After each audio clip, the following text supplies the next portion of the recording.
Lesejo, will you give me the green light once we have everybody in? Yeah, I have the green lights now.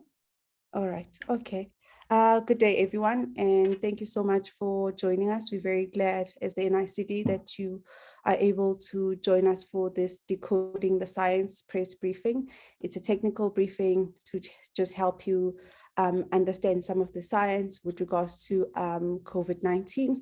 And today I am joined by some of my colleagues from the NICD. We are joined by our executive Director, Professor Adrian Purin, and we are also joined by Dr. Jayshree Raman, who is a principal medical scientist here at the NICD.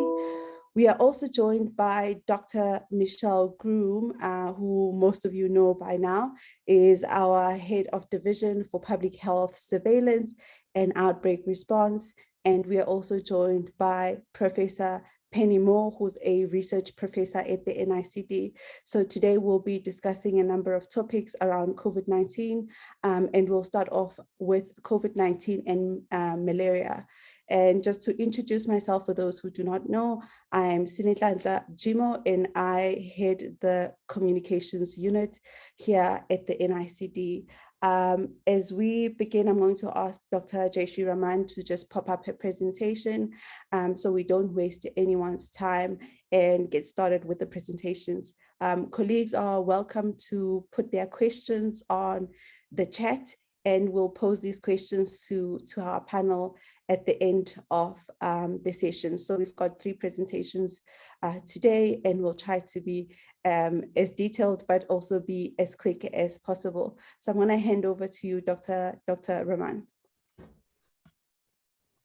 you very much, good afternoon, everyone. And this session is, my session today is slightly different from what you're used to receiving in these sessions, but it's really a response to the alert that the NICD released on Monday regarding malaria being misdiagnosed as COVID-19.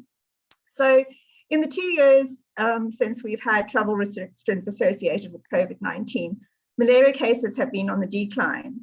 But with the relaxation in travel restriction and increased border movement, we're seeing increased number of cases and fortunately increased number of deaths. And we're actually beginning to see that very clearly now, where KwaZulu-Natal has gone from reporting under 30 cases in the past few months to over 97 cases already this month. And in Mpumalanga going from under 100 in December to over 250 cases already for January. Unfortunately, Limpopo, there's a bit of delay, but we do expect the cases to have gone up there as well as deaths.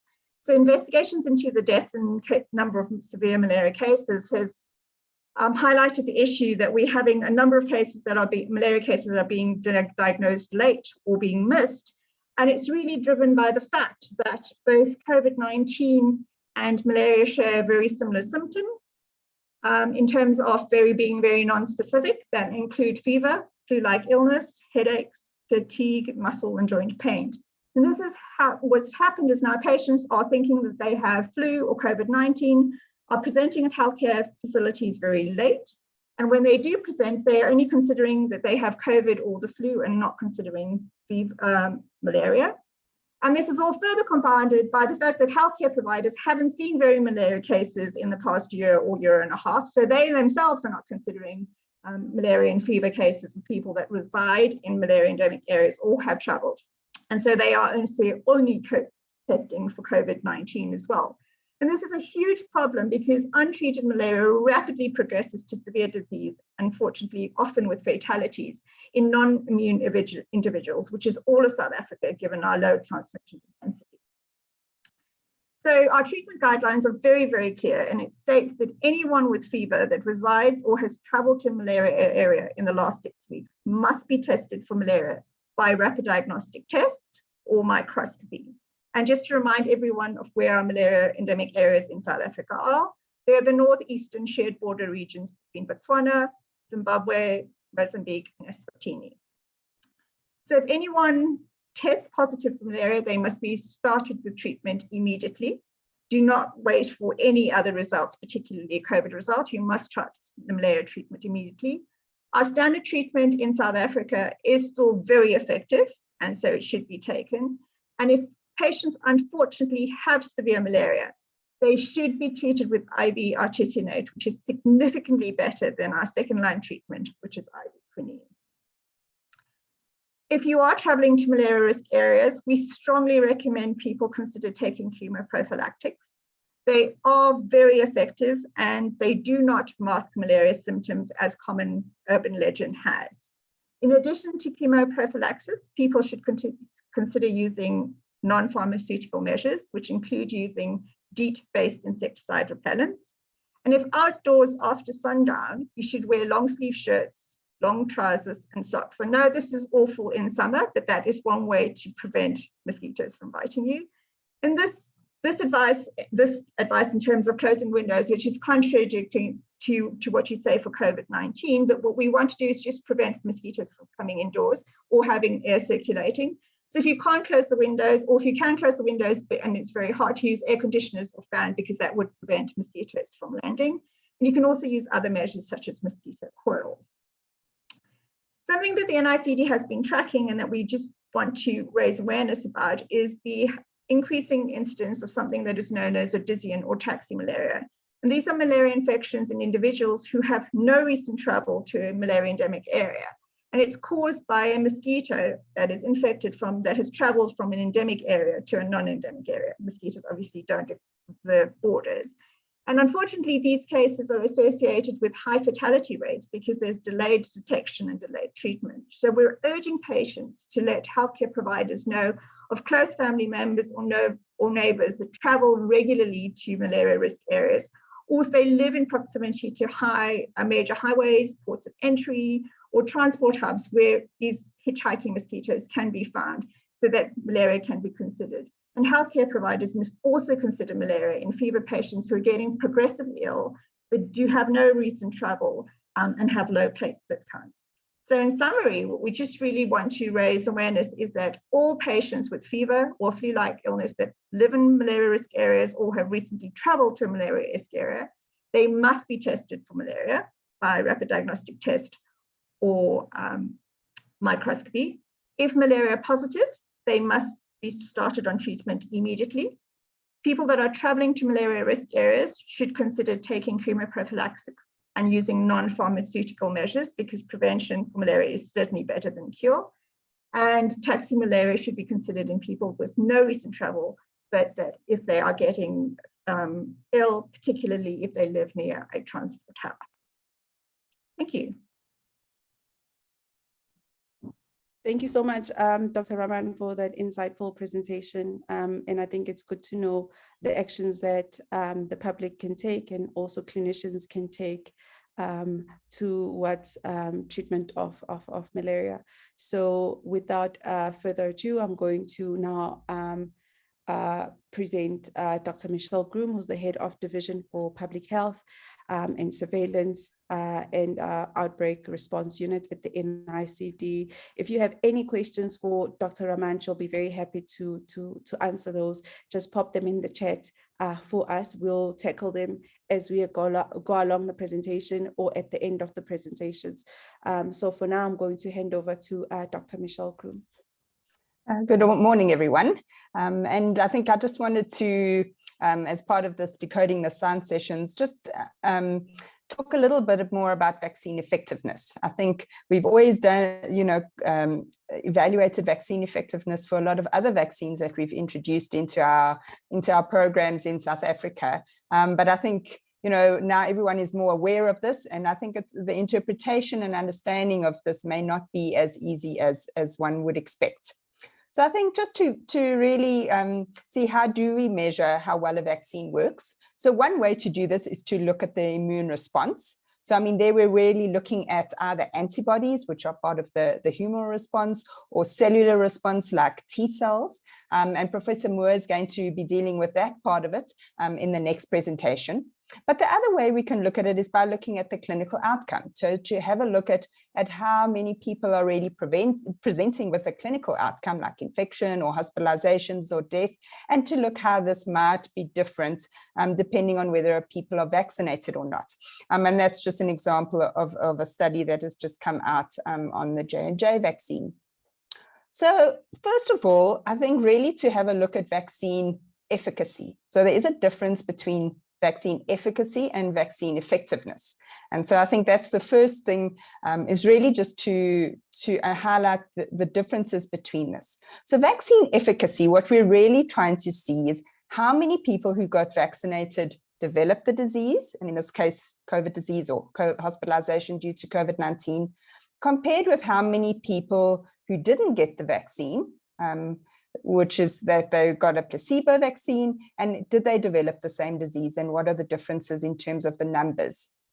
So when we're talking about vaccine efficacy, this is really in the context of a clinical trial.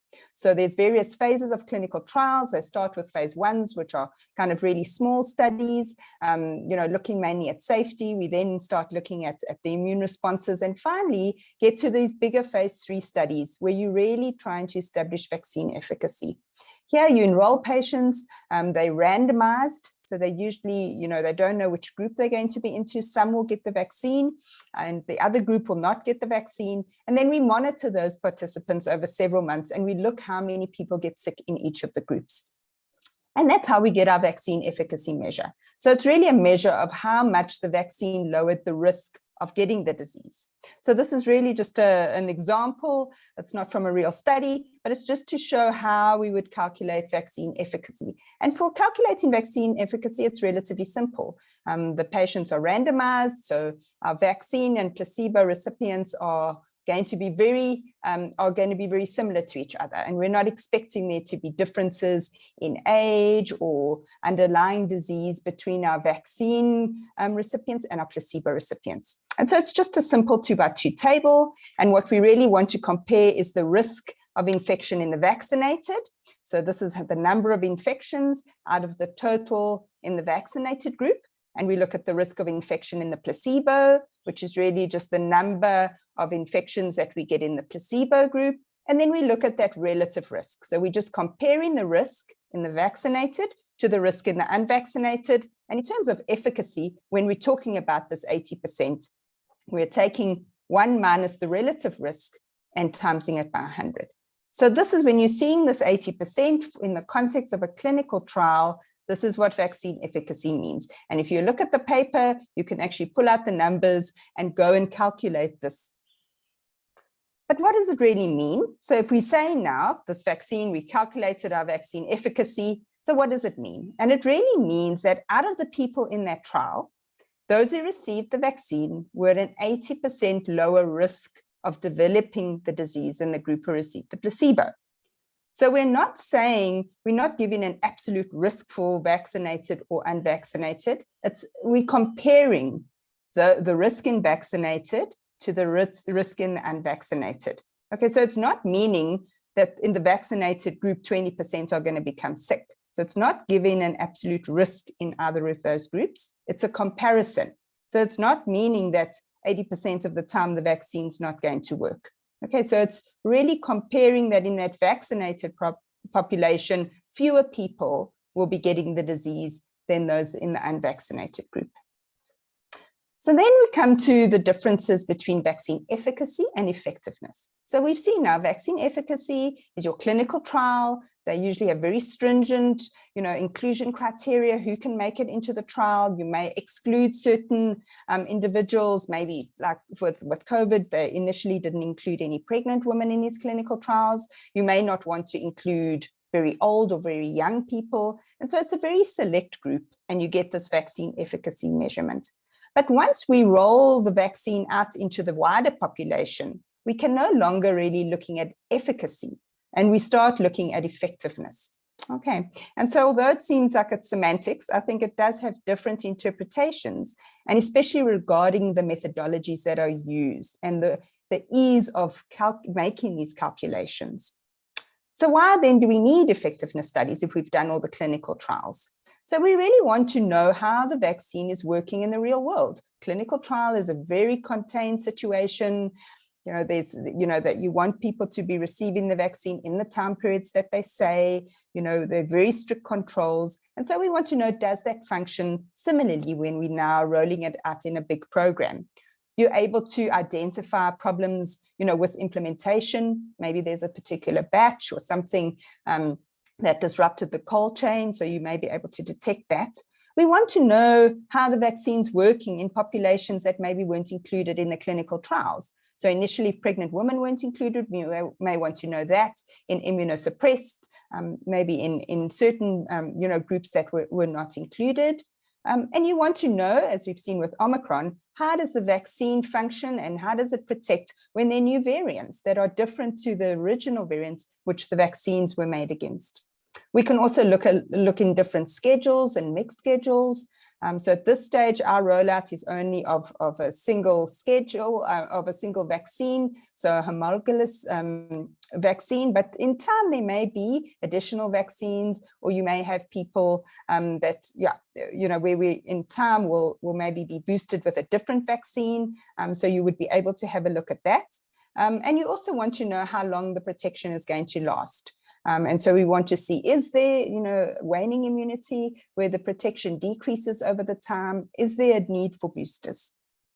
So measuring vaccine effectiveness, the important thing is that we can't randomize individuals. So in a clinical trial, you're putting some people into the placebo group, some people into the vaccine group.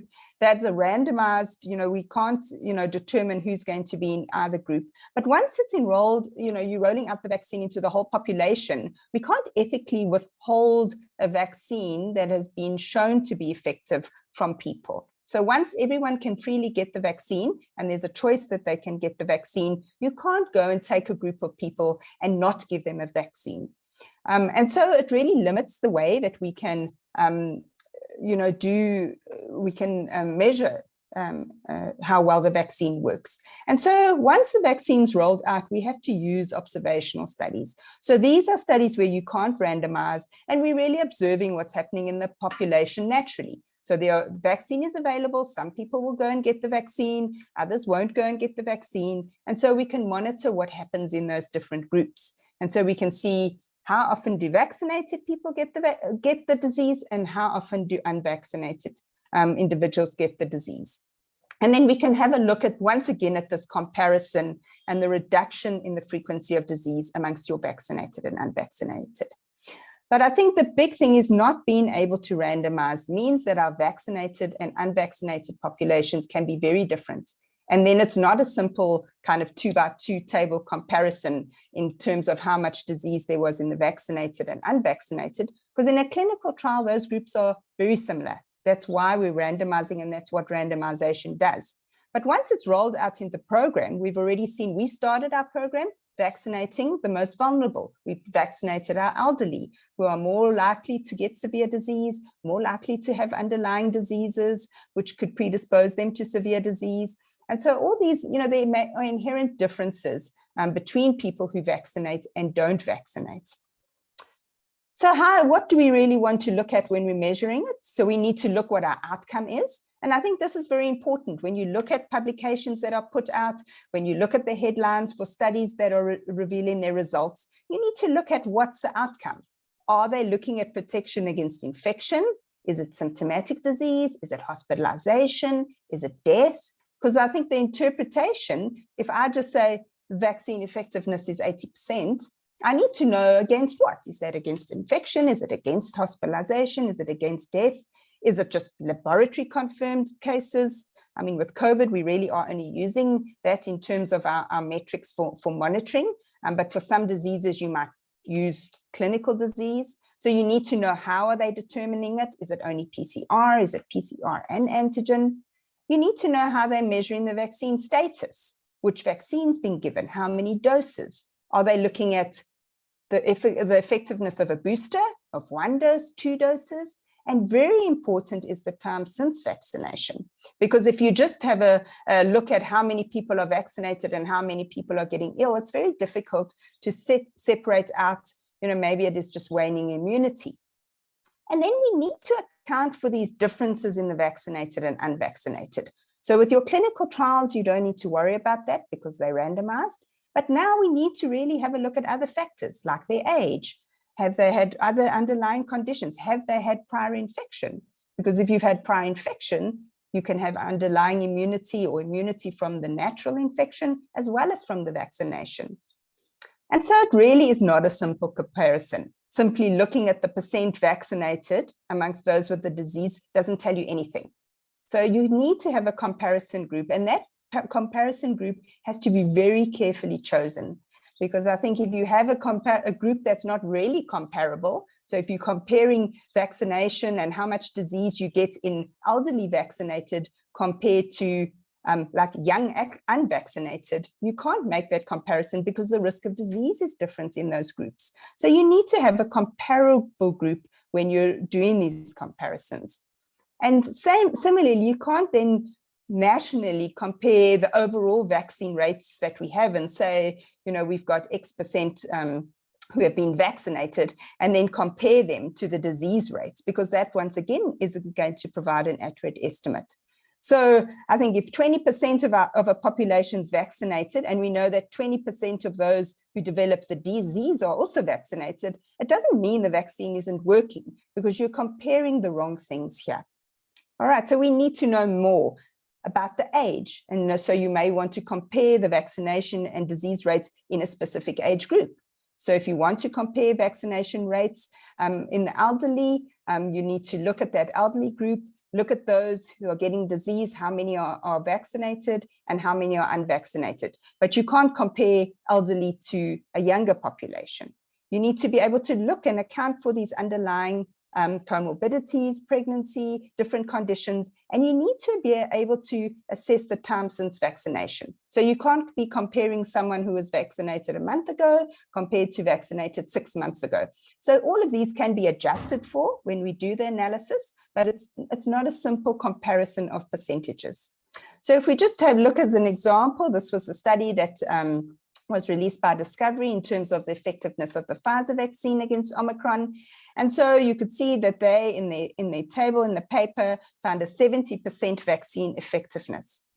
And so when you first see that, you need to be going to see, well, what are they looking at? So they're looking at 2 doses. So this means it's full vaccination. They also have cutoffs that it's not in those first 2 weeks after vaccination. So you need to have some time to develop a good immune response.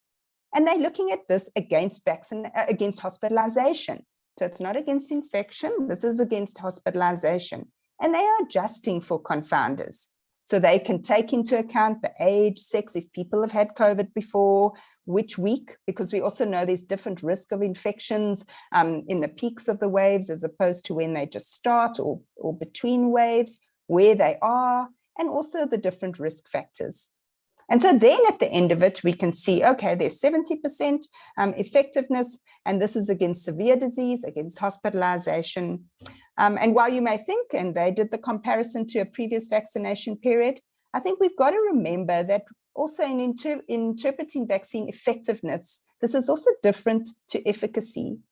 Because efficacy, remember, this was in a population where vaccine wasn't rolled out.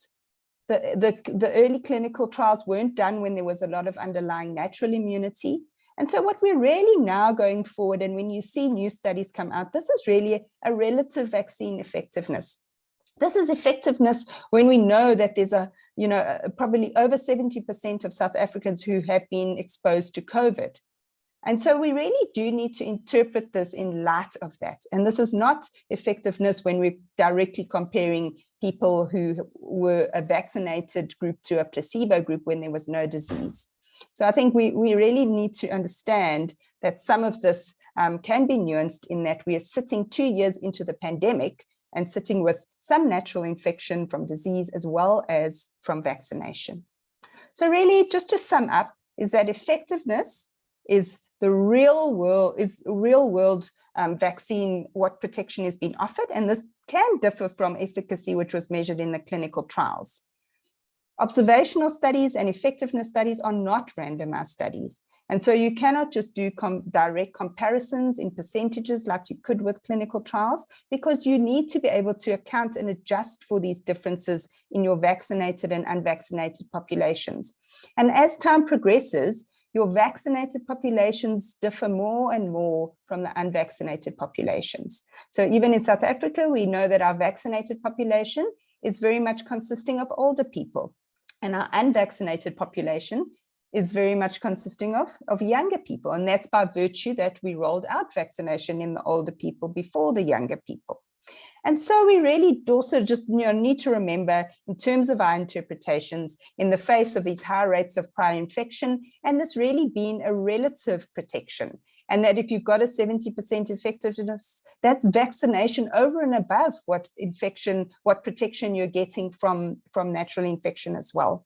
And I think really just to highlight, and I mean, I haven't in this presentation focused on all the studies, this was more, just in terms of interpretation. But if we do look at the local and global studies that are coming out around Omicron, I think there really is consensus that the vaccine effectiveness is being maintained against severe COVID-19 disease. And I think it's really important that we really, when we see these data coming out, just to be able to interpret it in the correct light, and really to be able to think through what it means, because I think it's not as simple as those initial clinical trials and the efficacy estimates that were generated. Thanks very much. Thank you so much, Dr. Groom. That was a lot of decoding the science. I'm still processing it myself. However, I just want to extend an invite again to our colleagues in the media to pop up their questions in the chat. Just so we are also joined by Professor Cheryl Cohen, so she'll also be assisting us with the Q&A. So if you've got any questions for her, please just put them up in the chat. So I'm going to introduce now Professor Pennymore, who's a research professor at the NICD. So over to you, Prof. Thanks. Hi, everyone. So Sinead's asked me to try and delve down a little bit into some of the technical aspects of immune responses to Omicron. And so what I'm going to try and do in this talk is capture some of the big picture ideas around the immunology of responses to Omicron, and then we can dig down in questions if you have more. So I guess the most important point that I really want to make from the very beginning of this talk is that the immune response to SARS-CoV-2 is complicated. And this is not just true of SARS-CoV-2, this is how our immune responses are built, is that there is a certain amount of overlap and a certain amount of redundancy, and that's why our immune systems work so well. In the case of SARS-CoV-2, here's a schematic that shows you what SARS-CoV-2 virus looks like. And much of what we talk about when we're talking about immune responses to SARS-CoV-2 is focused on the spike protein. And you will all have heard of the spike protein. It's very much the basis of all of our vaccines. The immune response can be very roughly, divided into two arms. And the first half of the immune response is what is humoral or antibody immunity. And when you think of it from a sort of a military perspective, antibody immunity is a little bit like the archers that stand on the outskirts of a castle and try to protect people inside from any breach whatsoever.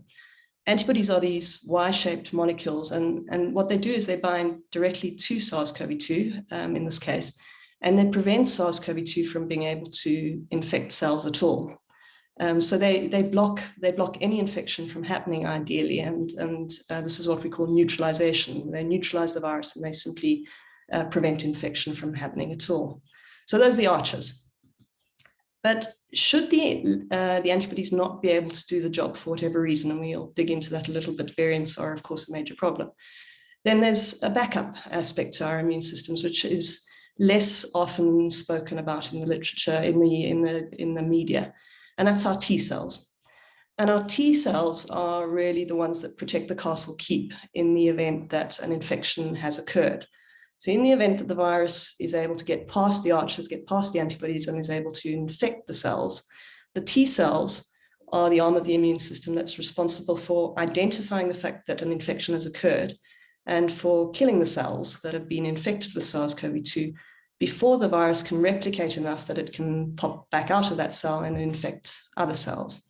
So those are kind of two major arms of the immune system that we worry about when we look at immunity to SARS-CoV-2, and specifically in today's talk to Omicron. So you'll know from many previous talks that we've given at NICD that there's a substantial focus historically on antibodies. And the reason that there has been such a focus on antibodies is that many vaccine trials and many studies of people who've been infected have shown that the better your antibodies are to SARS-CoV-2, the lower your risk of becoming infected. And the reason for that, as I said, is that these antibodies are able to bind to the spike, these little red things that sit on the outside of the viral particles, and they're able to prevent infection. The problem with Omicron is that it has changed the spike protein fairly dramatically. It is the most mutated variant that we've identified to date. I see there's a couple of questions already about changes within Omicron, and we can discuss those in the Q&A. But essentially, if this is what the original Wuhan 1 virus looked like, this is the spike of the Wuhan 1 virus, then Omicron is shown down here at the bottom. And every one of these little dots that you see indicates a mutation that's been picked up by the Omicron variant compared to the original variant. And there are more than 30 of these mutations, which makes it quite difficult for the antibodies that were triggered by vaccines that generally look like this spike to be able to recognize this spike. Just visually, you can see that it looks quite different. And that makes it difficult for the antibodies to bind. So to put it in a very simplistic way, the antibodies that have been triggered in many cases by vaccination were able to recognize the original variant very, very well. Some of them, happily, are still able to recognize Omicron, but many of the antibodies that were triggered by the original vaccines and by earlier infections are less able to bind to Omicron. And that is why we've been talking about reduced antibody levels in the context of Omicron. To show you some lab data that was one of the first studies, this is data from Sandile Chele and Alex Segal at ARI, which was one of the first studies that came out that actually showed this in the literature, and it's been confirmed by many people now across the world. But essentially what we do here is we in these types of studies, we take blood from many individuals, in this case, a mixture of people who were vaccinated and infected, and those are in green, and a mixture of individuals who received the Pfizer vaccine only. And we test them in a test tube against the D614G, which is the ancestral variant that caused the first wave of infection in South Africa.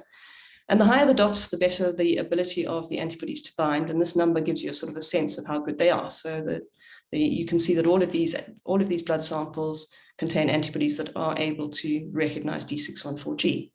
But when you test the same blood against Omicron, you see that the dots have dropped. And what that reflects is the reduced ability of antibodies in these same plasma samples. They're linked because they're the same blood samples.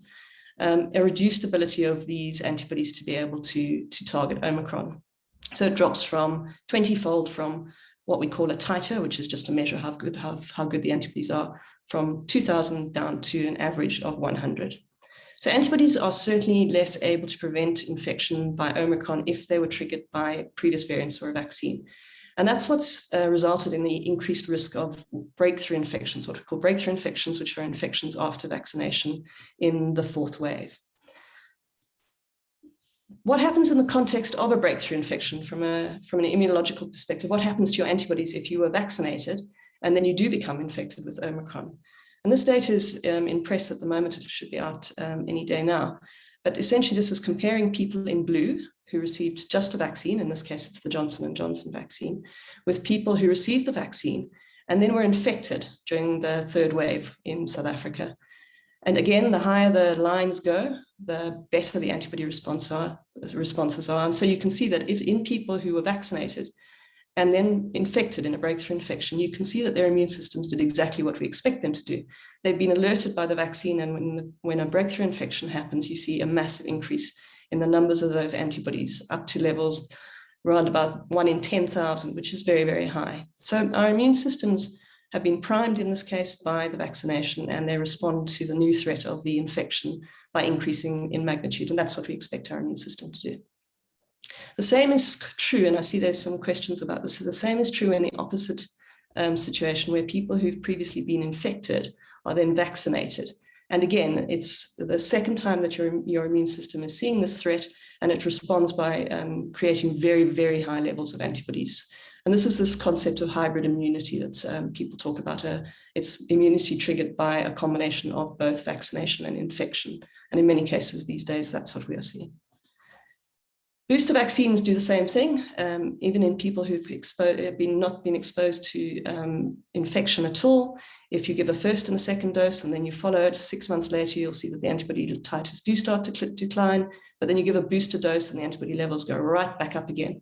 And this is why we strongly advocate for people who are at risk of becoming severely ill from SARS-CoV-2 to get a booster shot when they're eligible, because your antibody levels get ramped right back up to protective levels that are likely able to deal with Omicron. But remember, I said that the antibodies are only half of the story, and I just want to give you some data here that I think is incredibly important as we think about our immune responses to Omicron is looking at the other half of the immune system, the T cells.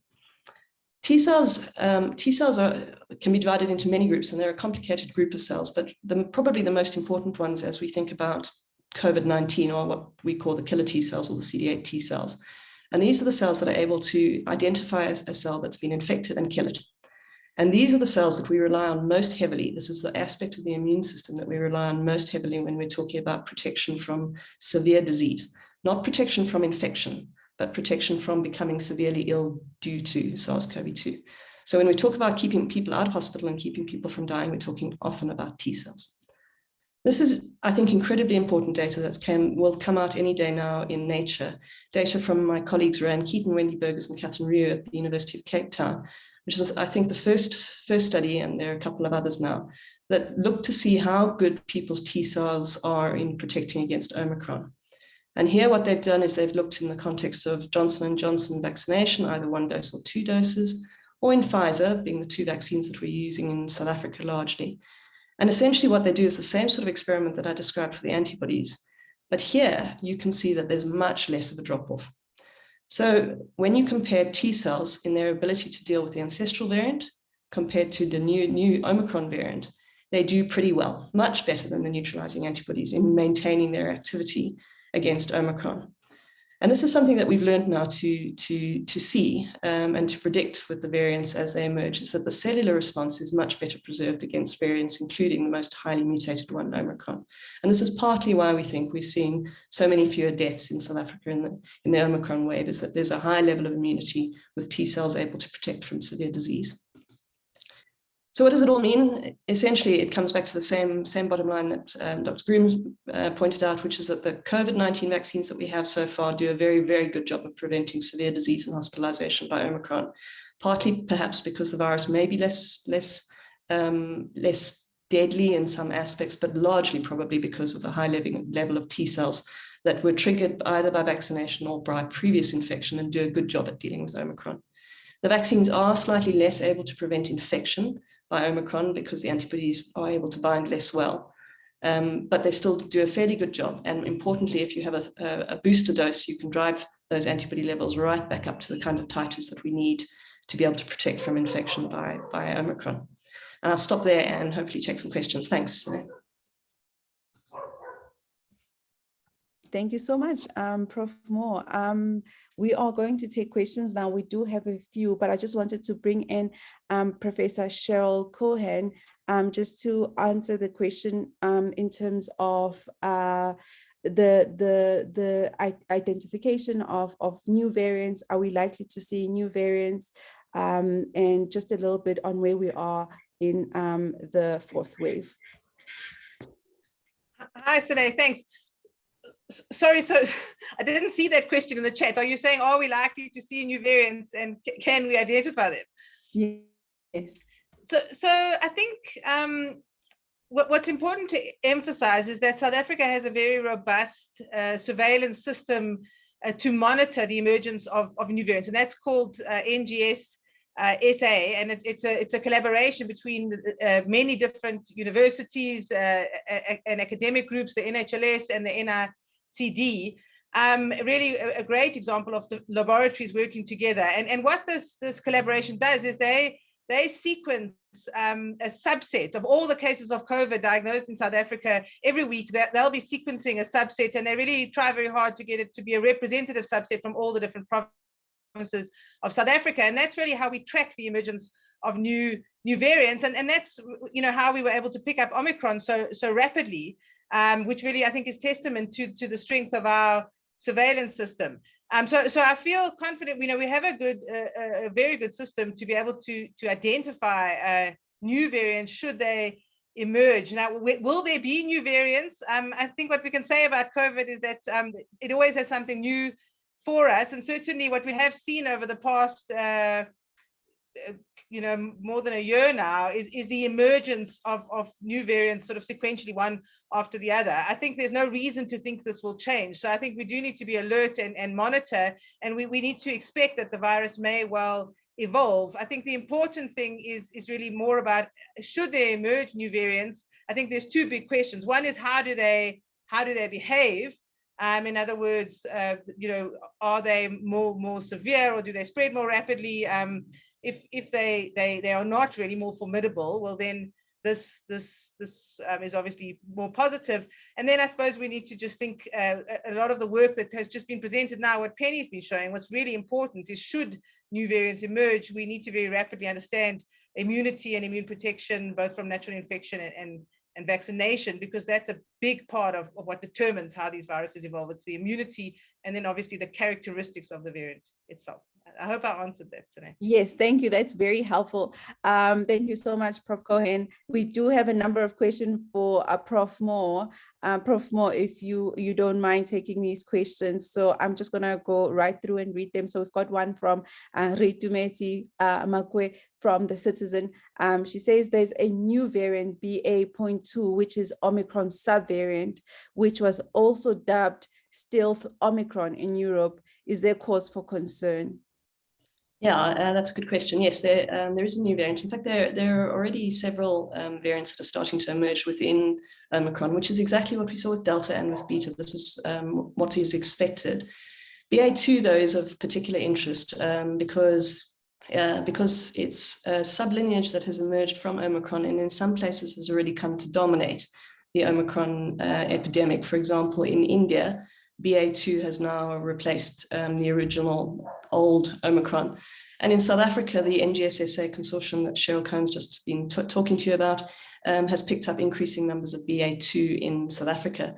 It is slightly different from the parental Omicron in the sense that it doesn't contain a key deletion, which was the reason that the S gene target failure enabled us to track the early emergence of Omicron. So what that meant essentially was that we could track the original Omicron because one of our diagnostic assays picked up only 3 of 4 tick boxes. So a diagnostic assay, this particular assay, has to pick up 4 things to pick up Omicron.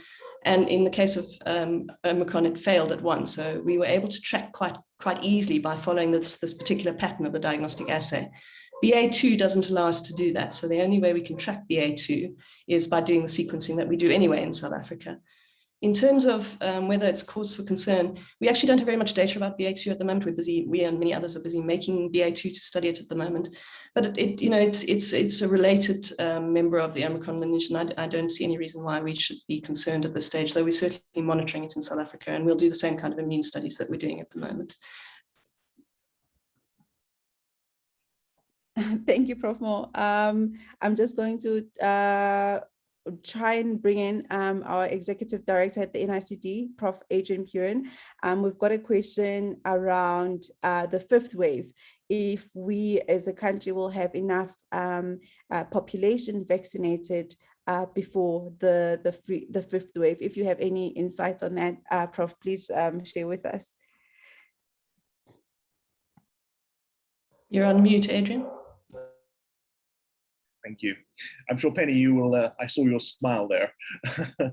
So I think in South Africa, at least, we do know that there's been a high rate of natural exposure as well. I think in terms of the exposures, the prevalence of antibodies is around about 70 to 80%, if not higher. And I think together with exposure to Omicron has certainly allowed a great range of responses. As we know, the immunological responses of Omicron will be against Delta as well, not the other way around. So I think that we will have a high degree of immunity, at least in terms of antibody responses. I think that that's good.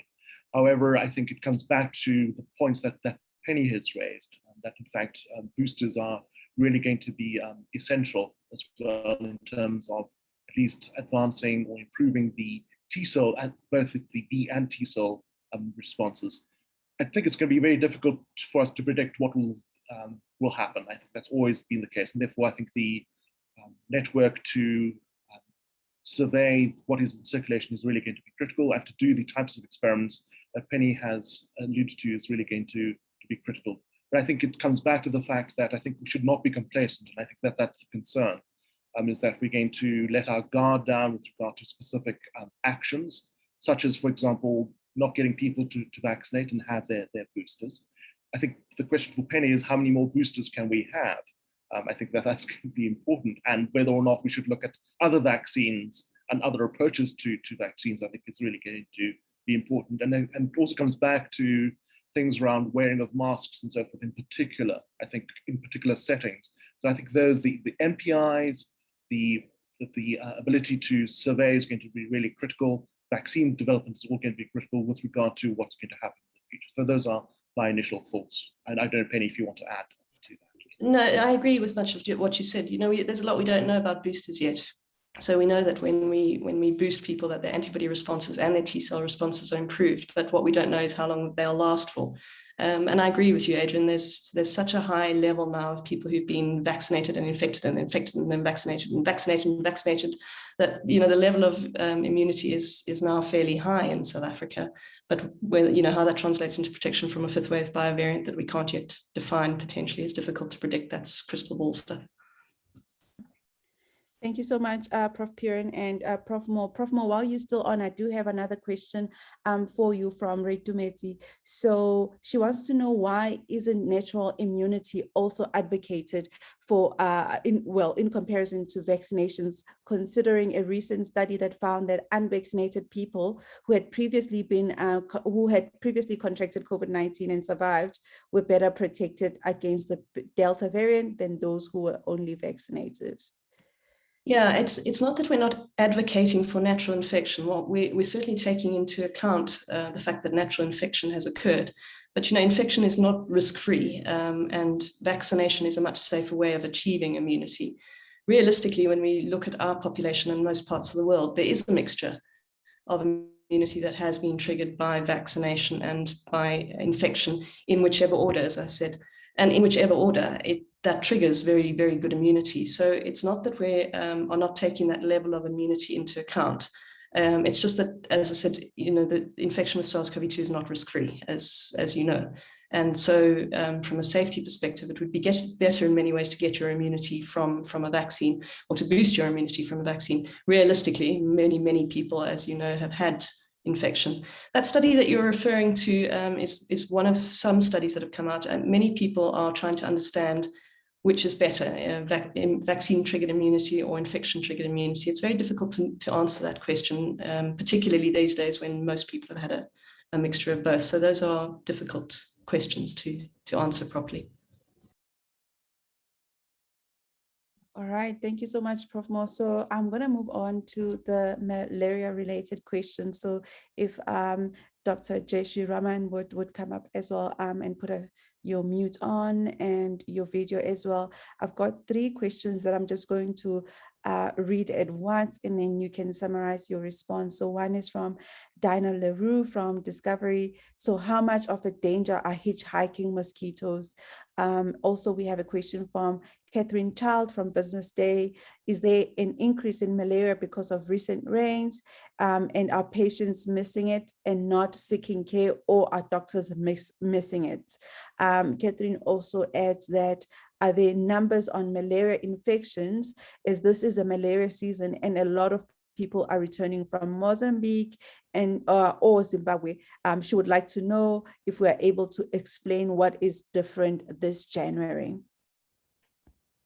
Thanks very much for the question. So regarding hitchhiking mosquitoes, definitely they're rare, but it is a problem. We definitely are seeing increased numbers. So it's something that you just need to be aware of. So definitely that's, you know, the advisory that we would give. In terms of the reason as to why we're seeing major cases increasing now, is it's just a combination of things. We've had the good rains, we've had the hot weather. There's been reduced restrictions on travel, so people are going to high risk areas and staying there following the heavy rains which have allowed the mosquitoes to breed. So we are having an increased exposure to malaria, and then there is this increased travel, which is adding to that. So it's just a collection of a perfect storm of situation. In terms of whether it's really driven by people that are Mozambican or foreigners coming in, or migrant populations or local, unfortunately, data clearing is still going on at the moment, so I really can't answer that. But we definitely are seeing in the border region cases are going up, so it could definitely be associated with cross-border movement, whether it's locals or people, the migrant populations that are crossing the border. Hopefully that's answered all the questions. Yes, indeed, Dr. Rahman. So if there are follow-up questions, I think we'll receive them on the chat, and Dr. Rahman, you're more than welcome to tackle them on the chat. Prof. Moore, there are follow-up questions for you from Catherine on the chat as well. If you'd please be so kind just to tackle them there. So I do have a question from Claire from Radio France International. She wants to find out, what about the second generation vaccines that aim to target the T-cell response? For instance, she says one developed by Patrick Soon Shuang, could they be more efficient against variants, or won't it change much from current vaccines, even if they target spike protein and also trigger a T-cell answer or response? I think that's, for me, I was starting to write a response to Claire in the chat. Yes, those vaccines are very interesting. Many of the second generation vaccines are very interesting. And part of the reason for that is in some cases they try to incorporate other aspects of the virus instead of just focusing on spike. So the particular vaccine that you're referring to there also includes nuclear capsid, which is another part of the SARS-CoV-2 virion, and a very good target of T cells. And so it does expand the repertoire that we have immunologically from a T-cell perspective to tackle new variants. And given the data that we're now seeing that I showed you, that shows that T-cells are really quite good at hanging on to the variants despite all these mutations that come out, I think these second generation vaccines are of great interest and are being tested here in South Africa, as you probably know. All right, thank you so much. We've got further questions for Dr. Jayshree Rahman from Nelisiwe Msomi from Health24. Nelisiwe, thank you for the questions. So with regards to malaria, she says, which regions outside the malaria areas have malaria infections been identified in? So I think she wants to know if it's in mostly the endemic areas, or if it's Odyssean malaria. What is the status of the influenza cases that were detected in November? Are we still seeing an increase in these malaria cases? And I think she's got one question for Professor Moore. Are T cells the reasons why many Omicron cases do not develop into pneumonia compared to previous variants? So Dr. Rahman, over to you.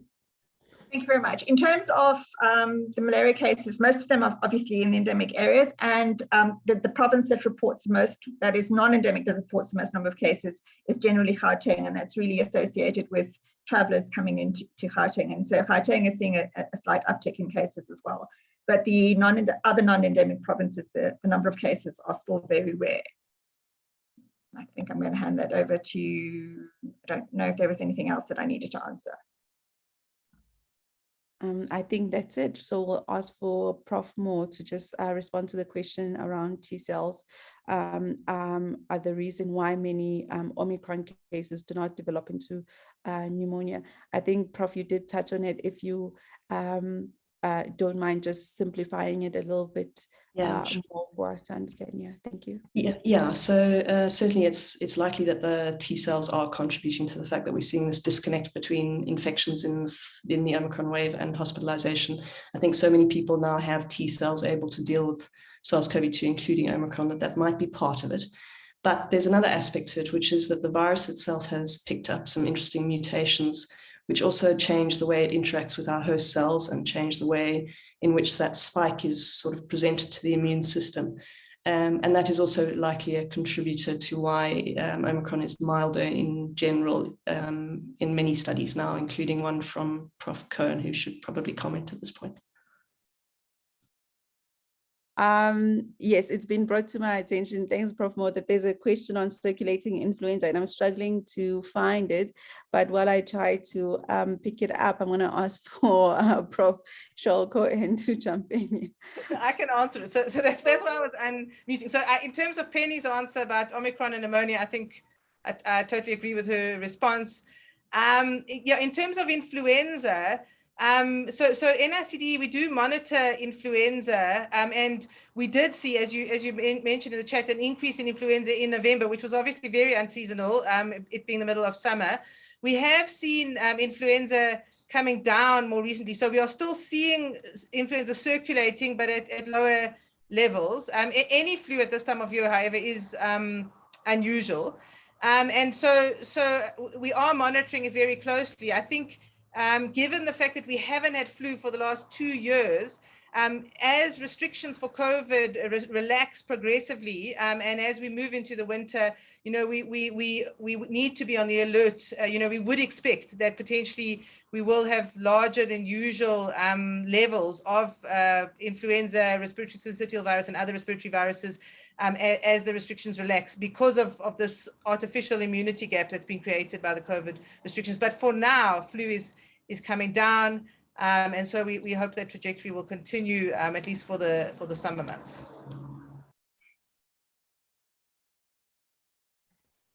Okay, thank you so much, Prof. Cohen. I think we are about to wrap up. If I just want to ask my panel members, Dr. Michelle Groom, Dr. Jayshree Raman, Professor Cheryl Cohen, Professor Moore, if you could please just tackle some of the questions that are on the chat, just so we just need to try our level best to respond to all the questions that we have received.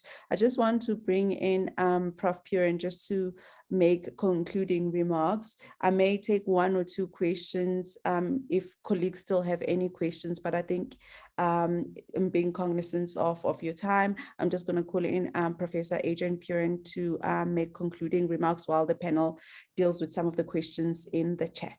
Thank you. Thanks, Ms. Lumpland. Thank you to your communications team for setting this Decoding the Science, our second in the series.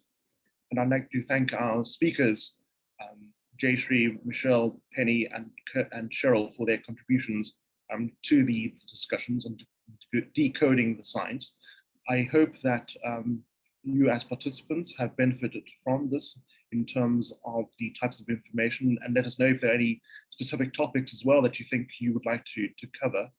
I think Jayshree really outlined a very serious problem with regard to late presentation, diagnostic challenges, both for clinicians and for individuals who may think that they have something else like COVID, rather than think of something really simple and important like malaria that is treatable. So I hope that this type of information can be relayed to our citizens out there and to our clinicians as well when trying to make that key diagnosis, because it is a treatable conditions.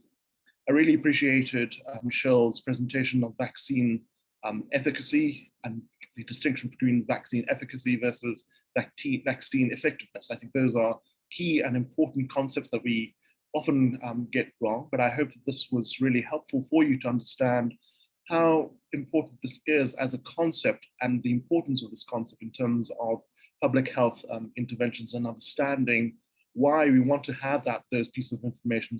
Why are people that are in our wards unvaccinated, and what is the extent of that, and why it is important for them to be vaccinated? And that segued so well with Penny's presentation around the components of the vaccine responses. They're complex and they're related to particular elements within the immune responses, and the reasons for our understanding around natural immunity and the boosting effect that has when we have vaccines, as well as the importance of boosters, as well as the importance of knowing around what is in circulation. We can't predict this, but at least I think there are elements that will certainly provide us with important protection, in particular T-cell responses, but I think the boosters will also add to our immune responses. So I hope that this was helpful for you, and we will continue to look forward to engage with you. And so please let us have your topics of interest. So thank you all very much for today. Thank you so much, Prof. I'm just going to take one last question that I think we missed. It's a question from Catherine Child. Catherine, if you don't mind unmuting and just posing the question to Dr. Michelle Groom. I think it has to do, let me just see here. Yeah, we're just getting a lot of questions and I'm missing some of them. But Catherine, if you don't mind unmuting and just posing the question to Dr. Michelle Groom before we close. I think all my questions were answered. It's fine. All right. Okay. Thank you so much. We are happy to hear that. Colleagues would like to continue engaging with you. Please do not hesitate to email me. I know sometimes it's difficult to get interviews for everybody at the right time that they require, but we do try our level best, and please let's continue to engage. My email address, as you know, is sinenhlanhla@nicd.ac.za, and I look forward to engaging with you, and I look forward to providing expert advice and commentary and analysis from our colleagues at the NICD. Thank you so much for making time for this panel discussion today. And like Prof said, if you have any suggestions on topics that you'd like us to cover, you're more than welcome to reach out to me and make those suggestions. Thank you so much. We're at the end of our panel. Until next time, have a good day.